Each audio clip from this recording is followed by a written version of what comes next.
ओवी, बाबा किती टेन्शन घेतोस तू? तू समजतोस असं काहीच नाहीये. मला कोण काय बोलणार? तू आहेस ना माझ्यासोबत. मला कुणीही त्रास देणार नाही. नको काळजी करूस. खरंच ना? तू खरंच माझ्यापासून काही लपवत नाहीस ना? तुला गाणं आवडत नाही माहित असून पण मी गाण्याचा हट्ट केलास ना? तुझ्यापासून मी काय लपवू शकते का? हे बघ राजा, गाण्याचा हट्ट नको करू. ते सोडून मी तुला जगातलं तू जे मागशील ते सगळं देईन मी तुला. पण ही एक गोष्ट मागू नकोस. त्याची कारणं वेगळी आहेत. ती तू लहान आहेस अजून समजायला. हां, आजचा दिवस तुला जे हवं ते करूयात आपण. आज सुट्टी घेतली ना मी. तू सांग काय करायचं. फिरायला जायचं असेल तर फिरायला जाऊया. हो, आजचा पूर्ण प्लॅन माझा. हां, आणि जर तो गेम खेळायचा असेल जो काल रात्री मी आणला होता, तुला प्रॉमिस केलं होतं ना मी, जर तो गेम खेळायचा असेल तर गेम खेळूया. तू सांग. आता ते गेमचं काय करायचं? गेम तर माझ्याकडे नाहीये. काही झालं तरी बाबाला कळायला नको.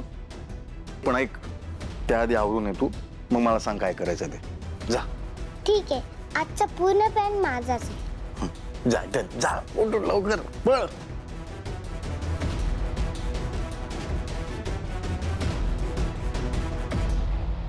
बाबा, माझा फोन पाहिलात का कुठे? अगं असेल ना बाळा इथेच कुठेतरी बघ. इथे. बाबा मी येते. काय एवढ्या गडबडीत कुठे? बाबा मी माझ्या नोकरीची व्यवस्था करायला चालले. नोकरीची व्यवस्था? मी तुला सांगितलं नसावं. गुरुकुल चालू होऊ दे, उशिरा होऊ दे, पण मी तुझा पगार थांबवणार नाही म्हणून. बाबा तुम्हालाही माहिती आहे, काम न करता मी पगार तर घेणार नाही. अगं मग काही दुसरी नोकरी शोधायला जाशील आता? विश्वास ठेव ना माझ्यावर. बाबा असं कसं म्हणू शकता तुम्ही? तुमच्या वास्तूत माझं गाणं सुरक्षित आहे हे माहीत असूनही मी दुसरीकडे का जाईन? अगं मग अजून गुरुकुल सुरू झालं नाहीये तर तुम्ही कुठे निघालात? मी गुरुकुल प्रत्यक्षात चालू करायला चालले. म्हणजे मला जरा कळेल असं बोलशील? सांगते. मी काही मुलांशी बोलले आणि ते गुरुकुलमध्ये गाणं शिकायला यायला तयार आहेत. काय मुलं? कुठल्या मुलांशी बोलली आणि भेटली कुठे तुला ही? हे सगळं अबीरमुळे शक्य झालंय. तो ज्या मुलांसोबत खेळायला जातो ना त्यांच्याशी बोलले मी.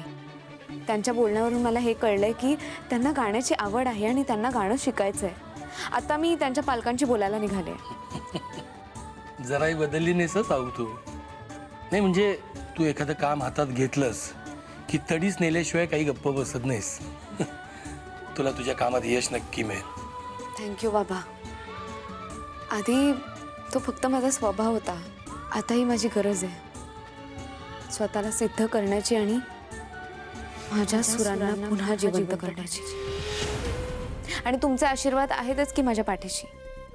पाया पडते. यशस्वी व्हा.